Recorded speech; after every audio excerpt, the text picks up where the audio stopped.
اور اس فتنے نے کہا کہ فوری طور پہ الیکشن کا اعلان کرو، ورنہ میں 25 مئی کو آ رہا ہوں، میں 25 مئی کو آ کے اسلام آباد کو سیل کر دوں گا، میں اسلام آباد کی اینٹ سے اینٹ بجا دوں گا، میں وہاں پہ آ کے بیٹھ جاؤں گا، میں الیکشن کی ڈیٹ لے کے اٹھوں گا۔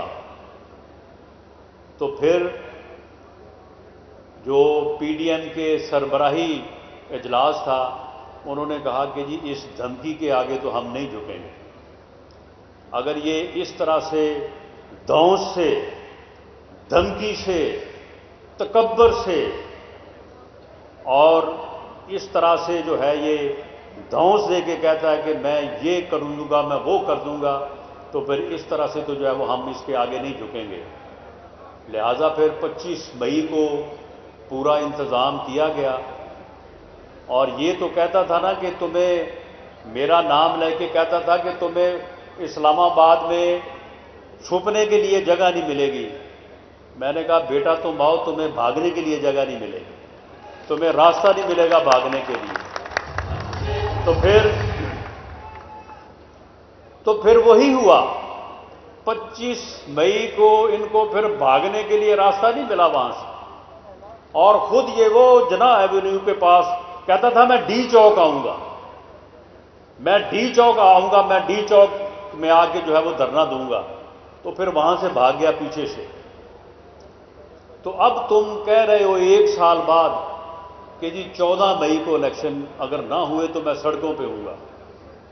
تم بیٹا سڑکوں پہ آؤ، تمہیں گھر میں بھیجوں گا، اور اگر تم گھر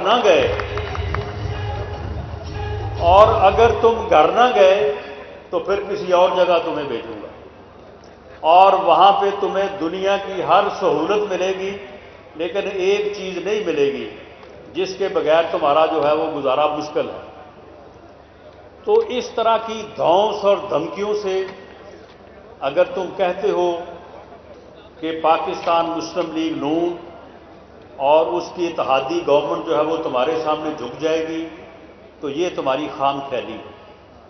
تم نے پورا سال زور لگا کے دیکھ لیا ہے، 25 مئی کو تم نے پورا زور لگایا، اس کے بعد تم نے لانگ مارچ کیا، اس کے بعد تم نے جو ہے وہ انسانوں کا سمندر اکٹھا کیا راولپنڈی میں۔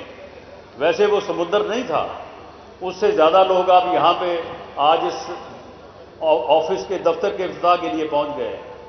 تو تم نے انسانوں کا سمندر جو ہے وہ اکٹھا کیا۔ تم ہر بار ناکام ہوئے ہو، ہر بار تمہیں جو ہے وہ شکست ہوئی ہے، ہر بار عوام نے تمہیں ریجیکٹ کیا ہے۔ پھر اس کے بعد تم نے کہا یہ اسمبلیاں توڑ دو، اسمبلیاں توڑ کے میں فوری الیکشن کراؤں گا۔ تو پھر اسمبلیاں تم نے توڑ دی۔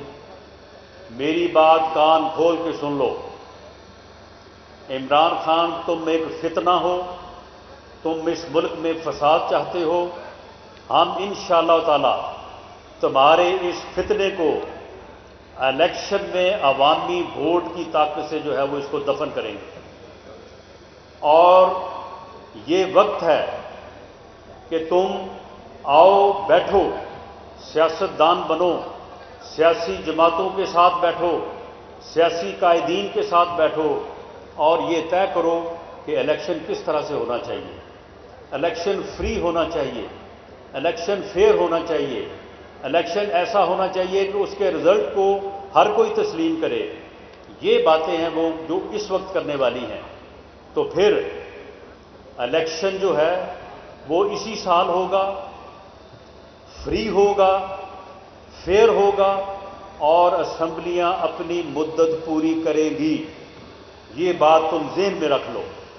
یہ جو تم نے ہتھ کنڈے اپنائے ہیں، کبھی لانگ مارچ کا، کبھی انسانوں کو سمندر میں بدل کے لانے کا اسلام آباد، اور کبھی گھراؤ کا، کبھی جلاؤ کا، یہ سارے تمہارے پروگرام جو ہے وہ ناکام ہو چکے ہیں۔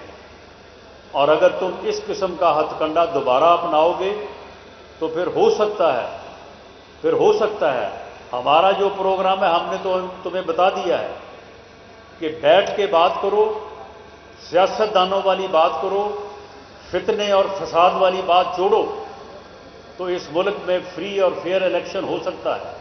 ہوگا انشاءاللہ تعالی، ہم کروائیں گے، لیکن اسمبلیاں اپنی میعاد جو ہے وہ پوری کریں گے۔ تمہارے کہنے کے اوپر ہم ایک دن بھی کم کرنے کو تیار نہیں ہیں، لیکن اگر تم یہ ہتھ کنڈے اپناؤ گے، دھونس سے کام لوگے، تکبر سے کام لوگے اور غرور سے کام لیتے ہوئے تم دھونس دو گے، تو پھر ہو سکتا ہے کہ تم پھر اگلے سال مئی میں بھی یہی مطالبہ کر رہے ہو۔